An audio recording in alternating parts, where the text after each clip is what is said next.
Good morning students. अपनी पिछली class में हम चतुर्था पाठः कल्पतरु पढ़ रहे थे। हमने इसके कुछ अंश पढ़ लिए थे।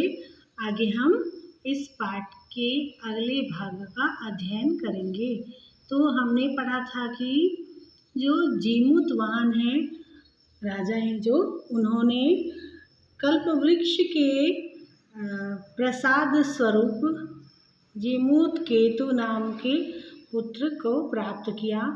और जब वो युवा हुए, जो राज्याभिषेक हुआ उनका, तब उनके मंत्री गणों ने, हितैषी गणों ने आकर जीमूत वाहन से कहा कि आपके राज्य में एक कल्प वृक्ष है जो सारी कामनाओं की पूर्ति करने वाला वृक्ष है, तो आप भी उसकी हमेशा पूजा किया करें ताकि आपके राज्य में हमेशा खुशहाली फैली हो।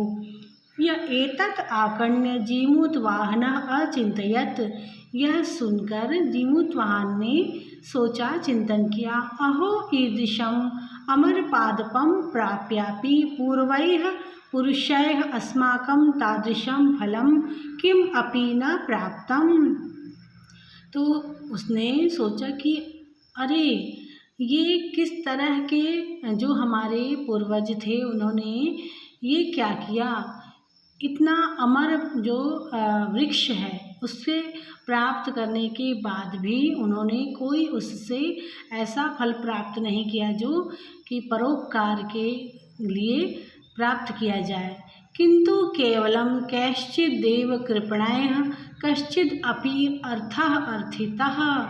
बल्कि इन क्या कहना चाहिए, कंजूस लोगों ने सिर्फ अपने लिए ही रुपये पैसों का, ऐश्वर्य और आराम का ही मांग की इस अमर वृक्ष से।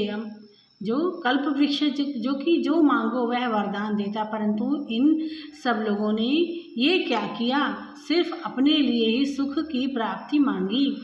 तद अहम अस्मात् कल्पतरोः अभीष्टं साधयामि। तो मेरे पूर्वजों ने तो इस अभीष्ट को प्राप्त नहीं किया, स्वयं अपने लिए ही भर मांगा, परंतु मैं अब इस कल्पतरु से सबके लिए सुख मांगूंगा। एतम आलोच्य सह पितुः अंतिकम अगच्छत। यह सोचकर वह पिता के कमरे में गए, जो जीमूतवाहन थे। वो आगत्य च सुखमासीनं पितरम एकांते न्यवेदयत्।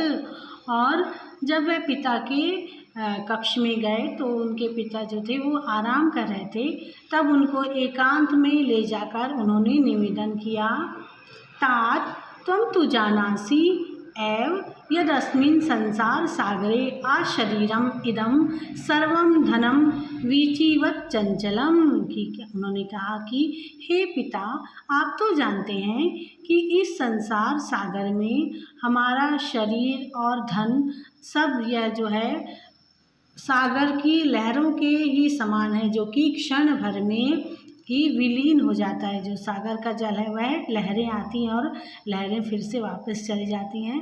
तो इस तरह से जो लहरों के समान नष्ट होने वाला है हमारा शरीर और धन, जो सांसारिक सुख है, वह एकः परोपकार एव अस्मिन् संसारे अनश्वरः।